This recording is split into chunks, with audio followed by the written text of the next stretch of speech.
ورحمة الله وبركاته. قلوب صلاة من الله صلى الله عليه وسلم. الحمد لله رب العالمين، والصلاة والسلام على سيدنا محمد وعلى آله وصحبه أجمعين، أما بعد. فقد قال الله تبارك وتعالى في كلامه العزيز بعد أعوذ بالله من الشيطان الرجيم، بسم الله الرحمن الرحيم. ومن يطع الله والرسول فأولئك مع الذين أنعم الله عليهم من النبيين والصديقين والشهداء والصالحين وحسن أولئك رفيقا، ذلك الفضل من الله وكفى بالله عليما. صدق الله العظيم. وقال النبي صلى الله عليه وسلم: يأتي على الناس زمان لا يبالي المرء ما أخذ من الحلال أم من الحرام. رواه البخاري أو كما قال النبي صلى الله عليه وسلم. அளவற்ற அருளாளனும் நிகரற்ற அன்புடையவனுமாகிய அல்லாஹ்வின் திருநாமத்தை கொண்டு இந்நிகழ்வை ஆரம்பம் செய்கிறேன். கண்ணியமான பெரியார்களே, சகோதரர்களே, ஒரு வார உழைப்புக்கு பின்னால் எமது ஈமானை மீண்டும் ஒரு முறை நாங்கள் புதுப்பித்துக் கொள்வதற்கான ஒரு அமர்வாக இந்த நிகழ்வு இருக்கிறது. அன்பானவர்களே, எங்களுடைய ஈமான் சிறப்பானதாக அமைய வேண்டும் என்று சொன்னால் எங்களுடைய தொடர்புகள் அல்லாஹ்வோடு இருக்க வேண்டும் என்பதை நாம் பொதுவாக விளங்கிக் கொண்டிருக்கிறோம். கண்ணியமானவர்களே, இந்த புனிதமான ரபியுல் அவ்வல் மாதம் பெருமானார் ஸல்லல்லாஹு அலைஹி வஸல்லம் அவர்கள் பிறந்த இந்த உலகத்தை விட்டும் உயிர் துறந்த ஒரே மாதம் தான் இந்த ரபியுல் அவ்வல் மாதமாக இருக்கிறது.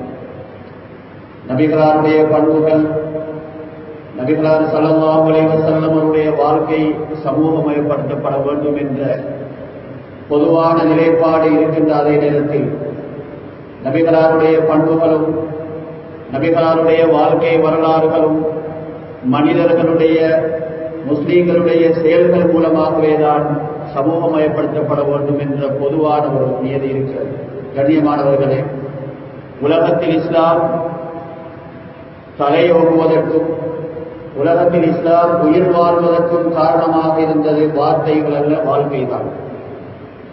உலகத்தில் இஸ்லாத்தை படித்து இஸ்லாத்தை ஏற்றுக்கொண்டவர்கள் குறைவாகத்தான் இருப்பார்கள். ஆனால் இஸ்லாத்தினுடைய செயற்பாடுகளையும் நபிகளாருடைய சுன்னாவையும் உன்னிப்பாக அவதானித்தவர்கள், நபிகளாருடைய சுன்னாவை அணுவணுவாக ஆராய்ந்தவர்கள், அந்த சுன்னாவின் மூலமாகவும் நபிகளாருடைய வாழ்க்கையை தனது வாழ்க்கையிலே தன்னகத்தை கொண்டு வாழ்ந்த அந்த முஸ்லீம்களுடைய செயற்பாடுகள் உண்டாகவும் தான் உலகத்தில் இஸ்லாம் பரவி இருக்கிறது என்றால் அது நாம் ஏற்றுத்தான் ஆக வேண்டும். கண்ணியமானவர்களே, பெருமானார் ஸல்லல்லாஹு அலைஹி வஸல்லம் அவர்களை நாம் நேசிக்கிறோம். அவர்களுடைய அன்பு எங்களுடைய உள்ளத்திலே இருக்கிறது. அவர்களை பார்க்க வேண்டும் என்ற ஆசை நமது உள்ளத்திலே குடிவந்திருக்கிறது. நபிகளாரை காண வேண்டும் என்பது ஒவ்வொரு மனிதனுடைய ஒவ்வொரு முஃமினுடைய ஆசையாகவும் இருக்கிறது. ஸல்லல்லாஹு அலைஹி வஸல்லம் அவருடைய காலத்தில் வாழ்ந்த அந்த சஹாபாக்களும் அப்படித்தான் இருந்தார்கள். ஒரு கட்டத்தில் ஒரு சஹாபி அவர்கள் வந்து சொல்கிறார்கள், யா ரசூலல்லாஹ், எனக்கு வீட்டுக்கு சென்றதற்கு பின்னால் ஒரு கவலை ஏற்படுகிறது.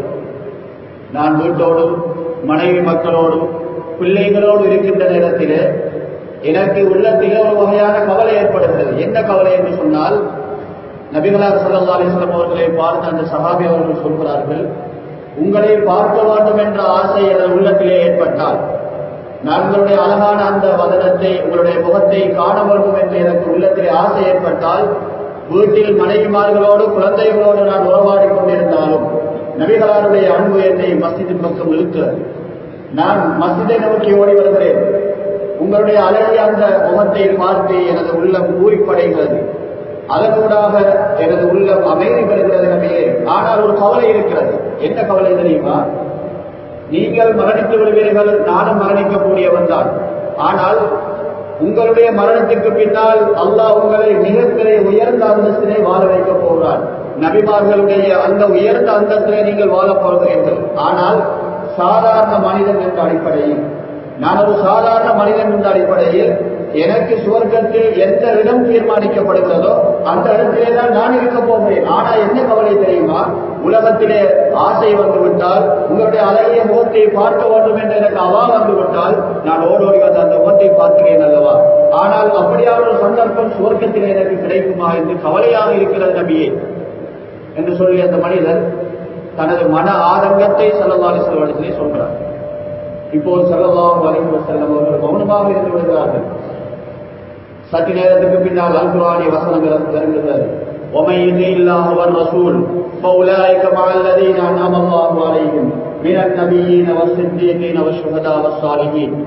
யார் அல்லாஹ்வுக்கும் ரசூலுக்கும் கட்டுப்பட்டு உலகத்திலே வாழ்கிறார்களோ, அல்லாஹ் ரசூலுடைய வாழ்க்கையை தனது வாழ்க்கையாக எடுத்து உலகத்திலே யார் வாழ்கிறார்களோ அவர்கள் فَأُولَٰئِكَ مَعَ الَّذِينَ أَنْعَمَ اللَّهُ عَلَيْهِمْ. அல்லாஹ் தஆலா யாருக்கு நியாமத் செய்தானோ, உலகத்திலே யாரெல்லாம் நல்லடியார்கள் என்ற பேரோடு உலகத்திலே வாழ்ந்தார்களோ அவர்கள் நபிமார்களாக இருக்கலாம், சித்திகீன்கள் என்று சொல்லக்கூடிய உண்மையானவர்களாக இருக்கலாம், சுஹதாக்கள், சாலிஹீன்கள் என்ற இந்த நல்லவர்களோடு நபிகளாருடைய வாழ்க்கையை தன்னகத்தை கொண்டு வாழக்கூடியவர்கள் நபிகளாரோடு இருப்பார்கள் என்று அல் குர்ஆனிய வசனம் விளங்குகிறது. அந்த சஹாபி அவர்களுக்கு அப்போதுதான் உள்ளம் அமைதி அடைகிறது. அன்பானவர்களே, இப்படியான ஒரு ஆசை எங்களுக்கும் இருக்கிறது தான். நபிகளாரை பார்க்க வேண்டும் என்று சொன்னால் நபிகளாருடைய சுன்னாக்கள், ஸல்லல்லாஹு அலைஹி வஸல்லம் வாழ்க்கை நமது உள்ளத்திலே, அவர்களுடைய வாழ்க்கை நமது வாழ்க்கையிலே பிரதிபலிக்க வேண்டும். அல்லாஹ் தஆலா அல் குர்ஆனிலே ஒரு வசனத்தை சொல்கிறார். சூரத்து தௌபாவை நாங்கள் ஆராய்ச்சி செய்கின்ற போது, சூரத்து தௌபாவினுடைய அந்த வசனங்களை நாங்கள் ஆய்வு செய்கின்ற போது, அல்லாஹ் தஆலா இந்த உலகத்திலே படைக்கப்பட்ட மனிதனை அல்லாஹ் தஆலா விலை கொடுத்து வாங்கிவிட்டார். இன்னல்லாஹ் அஷ்தரா மினல் முஃமினீன அன்ஃபுஸஹும் வ அம்வாலஹும் பிஅன்ன லஹுல் ஜன்னah.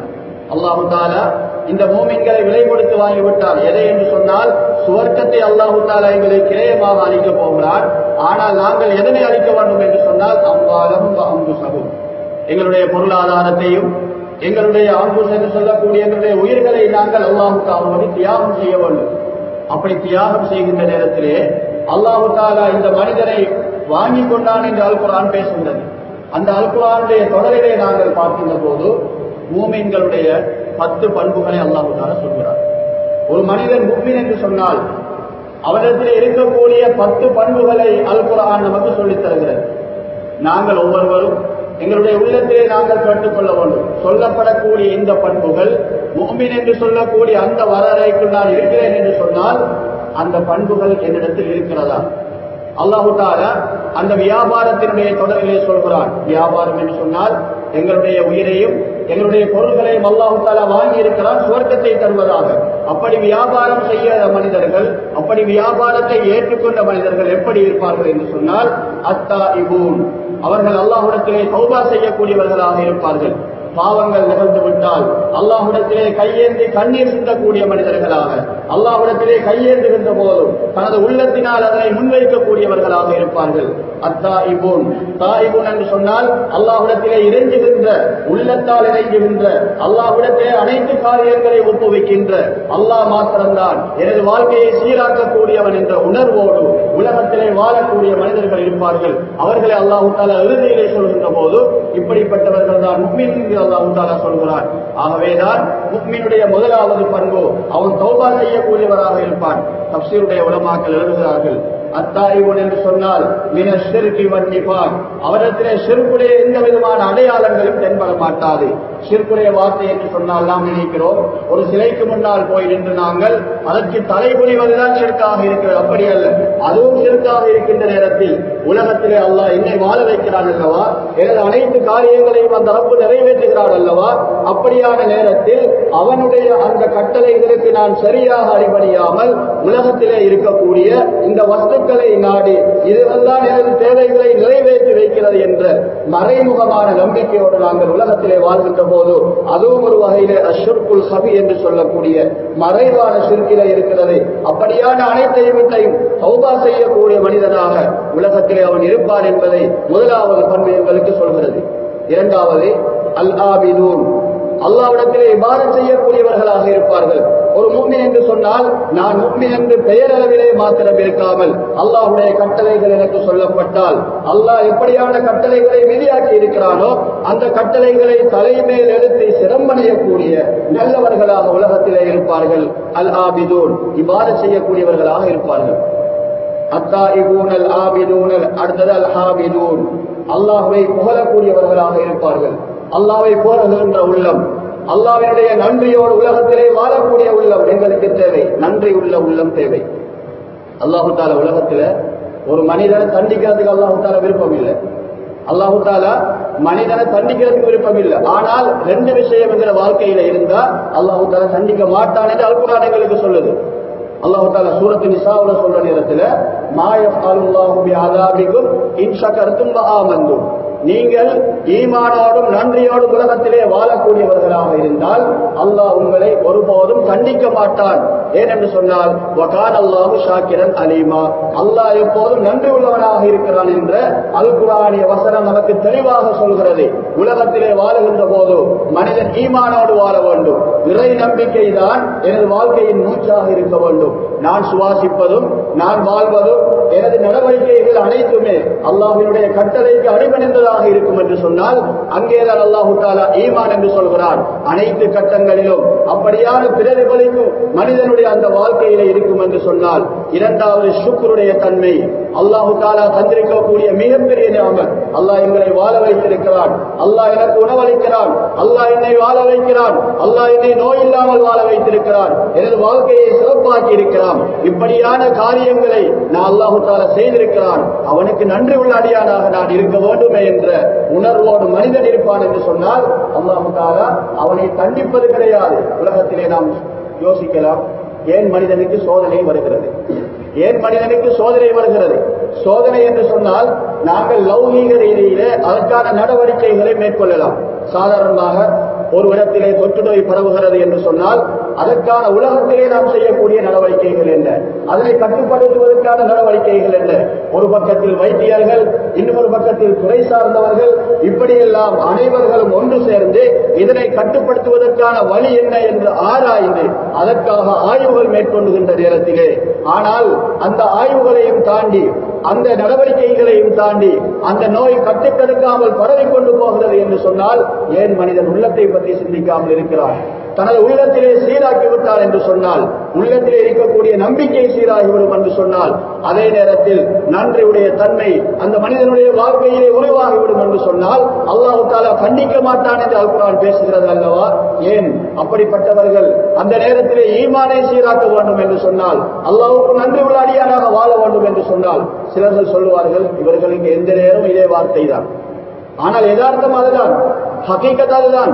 அல்லாஹ் தஆலா நம்மை வாழ வைக்கிறான் என்று சொன்னால் நாம் ஈமானோடும் சுக்ரோடும் இருக்கிற நேரத்தில் அல்லாஹ் தஆலா கண்டிப்பது கிடையாது என்று அல் குர்ஆன் பேசுகிறது அல்லவா? அப்படிப்பட்ட நல்லவர்களாக, அப்படிப்பட்ட முஃமின்களாக நாம் இருக்க வேண்டும் என்பதைத்தான் அந்த மூன்றாவது பண்பு நமக்கு சொல்லித் தருகிறது. அத்தாயிபூனல் அல் ஆபிதூன் அல் ஹாமிதூன், அல்லாஹ்வை புகழக்கூடியவர்களாக இருப்பார்கள். சுவர்க்கத்திலே அல்லாஹ் தஆலா அவ்வளவு மா யுதுஆ இலல் ஜன்னah, சுவர்க்கத்திலே அழைக்கப்படக்கூடியவர்கள் முதலாம் அவர்கள் யாரு தெரியுமா?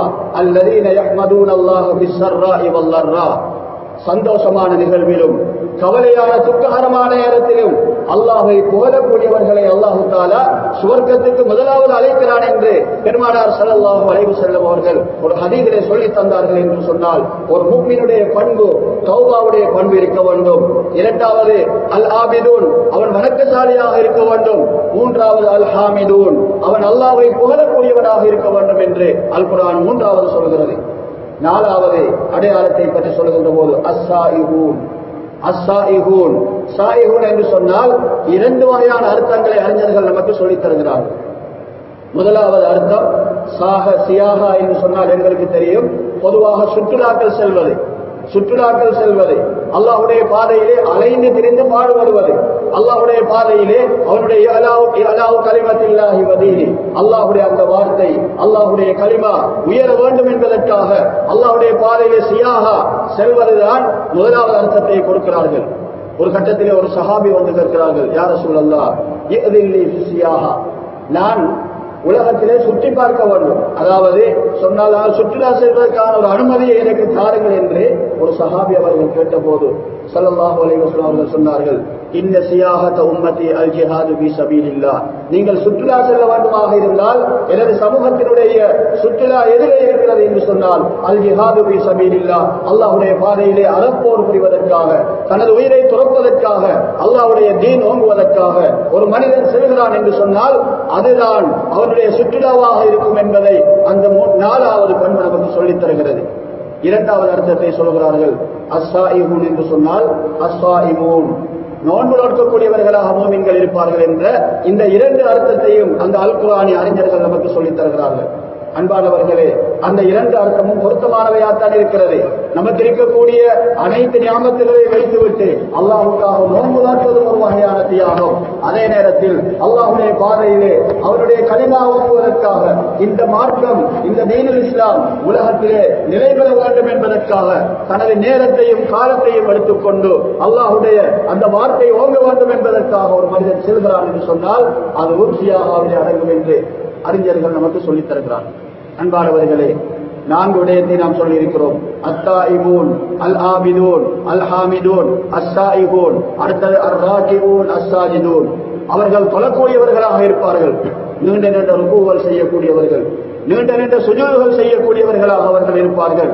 அடுத்ததுதான் அல் ஆமிரூன பில் மஅரூஃபி வன்னாஹூன அனில் முன்கர், அல்லாஹ்வுடைய பாதையிலே சென்று நல்ல காரியத்தை ஏவக்கூடியவர்களாக இருப்பார்கள். அல்லாஹ்வுடைய பாதையிலே சென்று நல்லதை ஏவி தீயதை விட்டு சமூகத்தை தடுக்கக்கூடியவர்களாக இருப்பார்கள். நல்லதை ஏவுவதும் தீயதை தடுப்பதும் ஒரு முஃமினுடைய பண்பாக இருக்க வேண்டும் என்று அல்லாஹ் தஆலா சுவர்க்கத்தை எங்களுக்கு கிரயமாக வைத்து எங்களை வாங்கிக் கொண்டான் என்று சொன்னால் அந்த வாங்கப்பட்ட மனிதனுடைய பண்புகள் எப்படி இருக்க வேண்டும் என்று அல் குர்ஆனுடைய தொடர் பேசுகின்ற போது அல் ஆமிரூன பில் மஅரூஃப் வன்னாஹூன அனில் முன்கர், அல்லாஹ்வினுடைய இந்த தீனை எடுத்துக்கொண்டு நல்லதை ஏவக்கூடியவர்களாகவும் தீய காரியத்தை தடுக்கக்கூடியவர்களாகவும் அவர்கள் உலகத்திலே இருப்பார்கள் என்று அந்த அல் குர்ஆனிய வசனம் நமக்கு சொல்லித் தருகிறது. அடுத்ததாக அனைத்திலும் நாம் ஈடுபட முடியும். முதலாவது தௌபா செய்யலாம், இபாதத் செய்யலாம், அல்லாஹ்வை புகழலாம், நோன்பு நோக்கலாம், அல்லாஹ்வுடைய பாதையில போகலாம், நல்லதை ஏவலாம், தீயதை தடுக்கலாம், எல்லாம் செய்யலாம். ஆனால் இறுதியாக வரக்கூடிய அதுதான் சவாலுக்குரிய விடயமாக இருக்கிறது. அல்லாஹ் தஆலா சொல்லக்கூடிய அந்த 9வது பண்புதான் மனித வாழ்க்கையிலே மிக சவாலுக்குரிய விடயம்.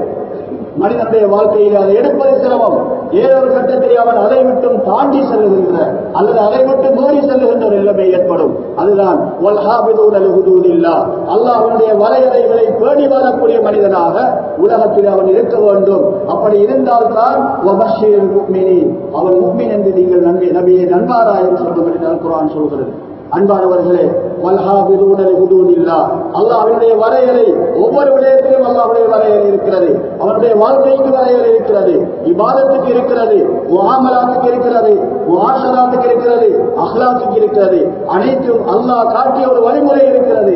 அந்த வழிமுறை கூடாகவே தனது வாழ்க்கையை ஒரு மனிதன் கட்டமைப்பான் என்று சொன்னால் அல்லாஹ்வினுடைய கட்டளைக்கு உள்ளால் தான் அனைத்து செயற்பாடுகளையும் அவன் அமைத்துக் கொள்வான் என்று சொன்னால் அப்படியானவன் தான் முஃமின் என்பதாக 9வது பண்பாக அல்லாஹ் தஆலா சொல்கிறார். அன்பானவர்களே, இதில் நாம் ஒரு விடயத்தை மாத்திரம் இந்த இடத்திலே சொன்னால் பொருத்தமாக இருக்கும் என்று நினைக்கின்றேன். வல்ஹாஃபிலூன லிஹுதூதில்லாஹ், அல்லாஹ்வினுடைய வரையறையை பேணி வாழக்கூடியவர்கள் என்று சொன்னால் பொதுவாக நாம் அனைவரும் தொழிலிலே ஈடுபட்டுக் கொண்டிருக்கிறோம். தொழில் செய்கின்ற நேரத்திலே அல்லாஹ் தஆலா 2 வகையான வழிமுறைகளை வைத்திருக்கிறார். ஒன்றிருக்கிறது ஹலாலான சம்பாத்தியம், இன்னும் ஒன்றிருக்கிறது ஹராமான சம்பாத்தியம். அல்லாஹ் தஆலா ஹலாலை எங்களுக்கு அறிவித்து சொல்லித் தந்திருக்கிற அதே நேரத்தில் ஹராமான சம்பாத்தியம், அதனூடாக பெறப்படக்கூடிய பொருளாதார ரீதியான வளர்ச்சிகள் அவை அனைத்தையும் அழிவை நோக்கித்தான் செல்லும் என்பதையும் அல் குர்ஆன் மிக நமக்கு தெளிவாக சொல்லித் தந்திருக்கிறது. அல்லாஹ் தஆலா பொருளாதார ரீதியான அந்த கட்டமைப்பை பற்றி அல் குர்ஆனிலே சொல்கின்ற போது வட்டியோடு சம்பந்தப்பட்ட பொருளாதாரம், வட்டியோடு சம்பந்தப்பட்ட பொருளாதாரத்தை அல்லாஹ் தஆலா அழித்து விடுவான் என்ற அல் குர்ஆனிய வசனம் யம்ஹகுல்லாஹு ரிபா வ யுர்பி ஸதகாத் என்று அல் குர்ஆன் சொல்கிறது. அல்லாஹ் தஆலா வட்டியை அழிப்பான், சதகாக்களை வளர்ப்பான் என்று அல் குர்ஆன் சொல்கிறது என்று சொன்னால் இங்கே ஒரு வார்த்தை பயன்படுத்தப்பட்டிருக்கிறது. அல்லாஹ் தஆலா வட்டியை அழிப்பான் என்ற அந்த வார்த்தைக்கு எங்களுக்கு தெரியும், ஓதக்கூடிய மாணவர்கள் இருக்கிறீர்கள், அழித்தல் என்ற வார்த்தைக்கு அஹ்லக் என்ற வார்த்தை இருக்கிறது. பல வகையான வார்த்தைகள் இருக்கிற நேரத்திலே அல்லாஹு தஆலா பயன்படுத்துகின்ற வார்த்தை மஹக யம்ஹக்.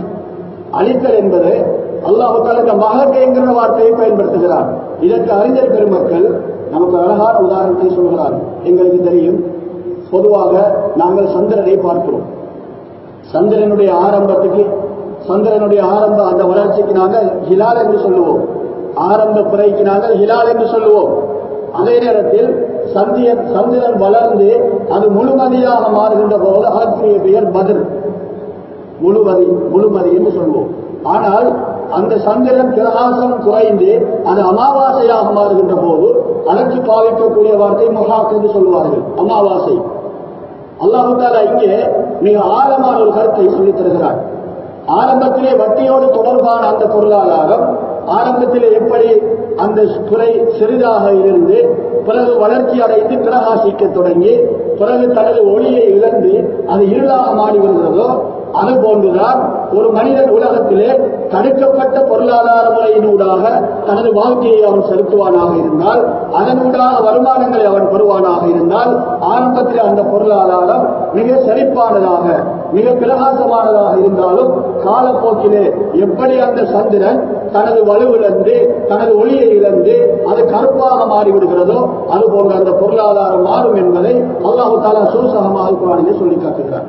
அன்பானவர்களே, ஆகவேதான் வல்ஹாஃபிதூன லிஹுதூதில்லாஹ், ஒரு முஃமினை பொறுத்தவரையில் அவன் அல்லாஹ்வின் வரையறைகளை பேணி வாழக்கூடியவனாக இருப்பான் என்று சொன்னால் அவனுடைய பொருளாதாரம் மிகவும் சரியானதாக இருக்க வேண்டும். நாங்கள் செய்யக்கூடிய தியாகங்கள் அல்லாஹ்விடத்திலே ஏற்றுக்கொள்ளப்பட வேண்டுமாக இருந்தால், நாங்கள் அல்லாஹ்விடத்திலே கேட்கக்கூடிய துஆக்கள் அங்கீகரிக்கப்பட வேண்டுமாக இருந்தால், நாம் அல்லாஹ்வுடைய பாதையிலே செலவழிக்கக்கூடிய ஒவ்வொரு ரூபாயும் அது அல்லாஹ்வுடைய இடத்திலே கபூல் செய்யப்பட வேண்டுமாக இருந்தால், அல்லாஹ் தஆலா எமது அம்பாள்களை வாங்கிக் கொண்டார் என்று அல் குர்ஆன் சொல்கிறது என்று சொன்னால், அல்லாஹ் தஆலா வாங்கிக் கொண்ட அந்த பொருளாதாரம் அது ஹலாலான சம்பாத்தியத்தினூடாக பெறப்பட்டதாக ஒன்றாக இருக்க வேண்டும் என்பதை வல்ஹாஃபிதூன லிஹுதூதில்லாஹிலே நாங்கள் விளங்கிக் கொள்ள வேண்டும். அன்பானவர்களே, நான் மேற்கூறிய ஹதீஸிலே ஸல்லல்லாஹு அலைஹி வஸல்லம் அவர்கள் சொன்னார்கள், யாதி அலன் நாஸி ஸமான், ஒரு காலம் வரும் அந்த காலத்திலே லா யுபாலில் மர்உ மா அஹத மின்ஹு, ஒரு மனிதன் அவன் எங்கிருந்து தனது பணத்தை சேகரிக்கிறான் சம்பாதிக்கிறான் என்று பொருட்படுத்தவே மாட்டான். இது நல்ல வழியிலிருந்து வருகிறதா, அது தீய வழியிலிருந்து பெறப்படுகிறதா, வட்டியோடு சம்பந்தப்பட்டிருக்கிறதா, அல்லாஹ் தடுத்த வியாபார முறைகளூடாக இது பெறப்படுகிறதா, அல்லது ஹராம் கலப்பதை நான் அறிந்து கொண்டு அதை கண்டும் காணாமல் எனது வாழ்க்கையில் நான் இருக்கிறேனா, இப்படியெல்லாம் மனிதன் சிந்திக்காமல் பொருளாதாரத்தை மாத்திரம் மையமாக கொண்டு வாழக்கூடிய ஒரு காலம் வரும்.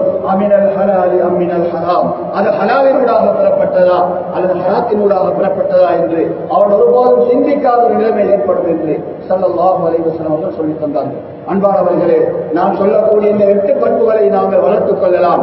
ஆனால் அல்லாஹ் சொல்லக்கூடிய வல்ஹாஃபிதூன லிஹுதூதில்லாஹ், அல்லாஹ்வினுடைய வரையறைகளை பேணி வாழக்கூடியவர்கள் என்ற அந்த பட்டியலிலே நாம் சேர்வதாக இருந்தால் குறிப்பாக நமது பொருளாதாரம் சரியாக்கப்பட வேண்டும். அறிஞர் பெருமக்கள், ஒரு மனிதன் ஏன் ஹராமான சம்பாத்தியத்தில் மட்டும் அவன் செல்கிறான் என்பதற்கான 4 காரணங்களை சொல்லித் தருகிறார். ஒரு மனிதன் ஹலாலான சம்பாத்தியத்தை விட்டும் ஹராத்தை நோக்கி அவன் போகிறான் என்று சொன்னால் அதற்கான காரணம் என்ன என்பதை பற்றி அறிஞர்கள் 4 காரணங்களை அவர்கள் சொல்லித் தருகிறார்கள். அதில் முதலாவதுதான், ஒரு மனிதன் ஹராத்தை நோக்கி செல்கிறான் என்று சொன்னால் அவனிடத்திலே முதலாவது இறையச்சமும் அல்லாஹ் இருக்கிறான் என்ற உணர்வும் அல்லாஹ் என்னை பார்க்கிறான் என்ற அந்த வெட்கத்தன்மையும் இல்லாததுதான் காரணம். முதலாவது, ஒரு மனிதனுக்கு இறையச்சம் இருந்தால் ஹராமான சம்பாத்தியத்தின் பக்கம் போக மாட்டார். அதே நேரத்தில் அல்லாஹ் தஆலா என்னை பார்க்கிறான் என்ற அந்த வெட்க சுபாவம் இருக்க வேண்டும். நாங்கள் மனிதர்களை கண்டு வெட்கப்படுகிறோம் அல்லவா, மற்றவர்களை பார்த்து நாங்கள் பயப்படுகிறோம் அல்லவா, ஆனால் அல்லாஹ் பார்க்கிறான் என்ற உணர்வு, அல்லாஹ் என்னோடு இருக்கிறான் என்ற உணர்வு எங்கே சென்று விட்டது? ஆகவேதான் ஒரு மனிதன் ஹராத்தை நோக்கி செல்கிறான் என்று சொன்னால் அவனிடத்திலே வெட்க சுபாவம் இல்லாத ஒரு காரணம் என்பதாக முதலாவது அறிஞர்கள் சொல்கிறார்கள். இதற்கு ஆதாரமாக ஒரு கட்டத்திலே ஸல்லல்லாஹு அலைஹி வஸல்லம் அவர்கள் சபையிலே அமர்ந்திருக்கின்ற போது இப்னு மஸ்ஊத் ரலியல்லாஹு அன்ஹு வருகிறார்கள். அப்துல்லாஹ் இப்னு மஸ்ஊத் ரலியல்லாஹு அன்ஹு வருகிறார். அந்த நேரத்திலே நபி அவர்கள் சொன்னார்கள், இஸ்தஹியூ மினல்லாஹி ஹக்கல் ஹயா, நீங்கள் அல்லாஹ்வுடைய விடயத்திலே உண்மையான முறையிலே வெட்கமுள்ளவர்களாக நடந்து கொள்ளுங்கள் என்று சொன்னார். இப்போது அந்த சஹாபி அவர்கள் சொல்கிறார்கள், யா ரசூலல்லாஹ் இன்னா நஸ்தஹி, நாங்கள் வெட்கத்தோடு தானே வாழ்கிறோம். பொதுவாக மனிதன் என்று சொன்னால் வெட்க உணர்வு இருக்கத்தானே செய்கிறது. அப்படி இருக்கின்ற போது குறிப்பாக நீங்கள் நபியை எதனை சொல்கிறீர்கள் என்று அந்த சஹாபி அவர்கள் கேட்கிறார்கள். அப்போது ஸல்லல்லாஹு அலைஹி வஸல்லம் சொன்னார்கள், லைஸ ஸாலிக, நீங்கள் எதனை வெட்கமாக நினைக்கிறீர்களோ அதை பற்றி நான் இங்கு சொல்லவில்லை, அதை பற்றி நான் சொல்லவில்லை. நான் சொல்லக்கூடிய வெட்கம் என்ன தெரியுமா? ஒரு மனிதன் அவனிடத்திலே 3 விடயங்களை அவன் செய்வான் என்று சொன்னால் அதுதான் அவனுடைய வெட்க உணர்வாக இருக்கிறது என்று சொன்னார்கள். அதிலே முதலாவது சொன்னார்கள், அன் தஹ்பல ரஅஸ வமா வஆ, ஒரு மனிதன் தனது தலையை பாதுகாத்துக் கொள்ள வேண்டும், அந்த தலையில் இருக்கக்கூடியவற்றையும் அவன் பாதுகாத்துக் கொள்ள வேண்டும். அதுதான் முதலாவது வெட்க உணர்வாக இருக்கிறது. இதுக்கு அறிஞர்கள் சொல்கிறார்கள், தலையை பாதுகாத்தல் என்று சொன்னால் ஒன்றிருக்கிறது, அல்லாஹ்வை தவிர வேறு எதற்கும் அவன் சுஜூது செய்யக்கூடாது. இரண்டாவது காரியம், அவனுடைய உறுப்புகளிலே மிக பிரதானமான அவனுடைய காது, அவனுடைய கண், அவனுடைய பார்வை, அவனுடைய பேச்சு, அவனுடைய சிந்தனை அனைத்துமே இந்த தலையோடு சம்பந்தப்பட்டிருக்கிறது. அவனுடைய பார்வை சரியானதாக இருக்க வேண்டும், அவன் உண்ணக்கூடிய உணவு ஹலாலாக இருக்க வேண்டும், அவன் கேட்கக்கூடிய வார்த்தைகள் நல்ல வார்த்தையாக இருக்க வேண்டும். இப்படியெல்லாம் இருக்கின்ற போதுதான் அவனிடத்திலே முதலாவது வெட்கம் இருப்பது என்பதற்கான அடையாளம் என்பதை ஸல்லல்லாஹு அலைஹி வஸல்லம் அவர்கள் அப்துல்லாஹ் இப்னு மஸ்ஊத் ரலியல்லாஹு அன்ஹு அவர்களுக்கு முதலாவது சொல்லிக் கொடுத்தார்கள். இரண்டாவது சொன்னார்கள், வல் பத்னவா வல் வமாஹவா, அவனுடைய வயிற்றை அவன் பாதுகாக்க வேண்டும். வயிற்றிலே அவன் செலுத்தக்கூடிய ஆகாரம், வயிற்றிலே அவன் கொடுக்கக்கூடிய அந்த உணவு அது ஹலாலானதாக இருக்க வேண்டும். அது ஹராமானதாக இருந்துவிட்டால் அவனிடத்திலே வெட்கம் இல்லை என்பதற்கான அடையாளமாக இருக்கிறது. மூன்றாவது சொன்னார்கள், வல் தன்குரில் மௌத வல் பிலா, அவன் எப்போதும் மரணத்தை ஞாபகப்படுத்தக்கூடியவனாக இருக்க வேண்டும். மரணத்திற்கு பின்னால் எனது நிலைமை என்னவாகும், எனது உடல்கள் அழிந்துவிடும், எனது உயிர் மாத்திரம் அல்லாஹ்விடத்திலே இருக்கும். அப்படியான நேரத்தில் நான் அல்லாஹ்விடத்திலே எப்படியான விடயங்களை நான் சந்திக்கப் போகிறேன் என்ற அந்த உணர்வோடு அவன் வாழ்வான் என்று சொன்னால் அதுதான் உண்மையான வெட்கமாக இருக்கிறது என்று ஸல்லல்லாஹு அலைஹி வஸல்லம் அவர்கள் அந்த சஹாபி அவர்களுக்கு சொல்லிக் கொடுத்தார்கள். வமன் அராதல் ஆஹிரா, யார் உலகத்தை விட்டும் மறுமையை இலக்காக கொண்டு வாழ்கிறார்களோ, பக்கல் தரக்க ஸீனத் துன்யா, உலகத்தினுடைய அலங்காரங்கள் அவனை ஒருபோதும் இந்த உலகம் ஆக்கி படைக்காது. உலகத்தினுடைய அலங்காரங்களிலே அவன் ஏமாந்து போக மாட்டான். இந்த உலகத்தினுடைய அலங்காரங்களை தனது வாழ்க்கையிலே விட்டு விடுவான். இந்த விடயங்களை தனது வாழ்க்கையிலே யார் எடுத்து வாழ்கிறானோ அவன்தான் உண்மையான முறையில் வெட்கமுள்ளவனாக இருக்கிறான் என்று ஸல்லல்லாஹு அலைஹி வஸல்லம் அவர்கள் அப்துல்லாஹ் இப்னு மஸ்ஊத் ரலியல்லாஹு அன்ஹு அவர்களுக்கு சொல்லிக் கொடுத்தார். அன்பானவர்களே, ஒரு மனிதன் ஹராத்தை நோக்கி செல்கிறான் என்று சொன்னால், ஹராமான சம்பாத்தியத்தின் பக்கம் அவனுக்கு உணர்வு வரவில்லை என்று சொன்னால், அப்படியான ஒரு இடத்திலே அறிஞர்கள் சொல்லித்தரக்கூடிய முதலாவது விடயம் அவனுடைய வாழ்க்கையிலே அவனிடத்திலே வெட்கம் இல்லாததுதான் காரணம் என்று சொன்னார்கள். இரண்டாவது, ஒரு மனிதன் ஹராத்தை நோக்கி செல்வதற்கான இரண்டாவது காரணம் என்ன தெரியுமா? அவசரமாக செல்வந்தனாக ஆகிவிட வேண்டும் என்ற ஆசை, அவசரமாக பொருளை சம்பாதித்துக் கொள்ள வேண்டும் என்ற பேராசை. இந்த பேராசையினுடைய முடிவுதான் அவன் சில போது ஹராத்தை நோக்கி செல்கிறான் என்று இரண்டாவது அடையாளத்தை சொல்லித் தருகிறார்கள். ஒரு கட்டத்திலே ஒரு சஹாபி அவர்களுக்கு ஸல்லல்லாஹு அலைஹி வஸல்லம் அவர்கள் சொன்னார்கள், என்னிடத்திலே ஜிப்ரீல் அலைஹிஸ்ஸலாம் அவர்கள் வந்து ஒரு விடயத்தை எனக்கு சொல்லித் தந்தார்கள். நீங்கள் உலகத்தில் எப்படிதான் முயற்சி செஞ்சாலும் வஇன்னாஹதம் மின்கும், உங்களில் ஒருவர் லா யஹ்ருஜ மினத் துன்யா ஹத்தா யஸ்தக்மில ரிஸ்கஹு, உலகத்திலே ஒரு மனிதர் அவருடைய ரிஸ்கை பூர்த்தியாகின்ற வரைக்கும் இந்த உலகத்தை விட்டு அவன் ஒருபோதும் மரணிக்க மாட்டான். அதனால் நீங்கள் அவசரப்பட வேண்டாம். அல்லாஹ் உங்களுக்கு எதை நாடி இருக்கிறாரோ அதுதான் உங்களுடைய வாழ்க்கையிலே நடக்கப் போகிறது. அல்லாஹ் எப்படி வாழ வேண்டும் என்று நிர்ணயம் செய்திருக்கிறாரோ அப்படித்தான் நீங்கள் வாழப் போகிறீர்கள். ஆகவேதான் ஃபத்தகுல்லாஹ், நீங்கள் பொருளாதாரத்தை தேடுகின்ற விடயத்திலே அல்லாஹ்வை பயந்து கொள்ளுங்கள். வாஜ்மலு பித்தலப், நீங்கள் தேடுகின்ற போது அல்லாஹ் விரும்பக்கூடிய நல்ல வழியிலே நீங்கள் உங்களுடைய பொருளாதாரத்தை தேடிக் கொள்ளுங்கள் என்று அந்த கட்டத்திலே ஸல்லல்லாஹு அலைஹி வஸல்லம் சொல்லிக் கொடுத்தார்கள்.